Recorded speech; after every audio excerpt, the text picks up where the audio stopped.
Hello everyone, welcome back. Thank you so much for joining me today. Today we are in the famous Third Ward community, which is going to be in the heart of Houston.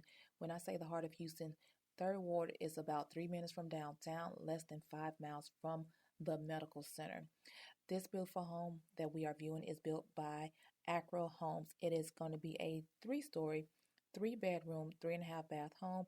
It is a little over 2,000 square feet, and the starting price is going to be below the $500,000 range. Now, if you are looking for a home that's new construction, close to downtown Houston or the medical center that does not have an HOA, then this might be the perfect fit for you.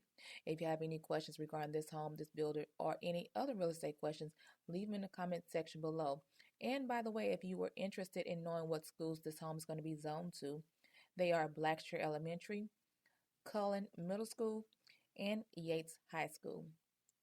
Before you finish viewing this video, do me a big favor, hit that like, subscribe, and that bell to be notified of weekly videos. Enjoy the rest of the tour.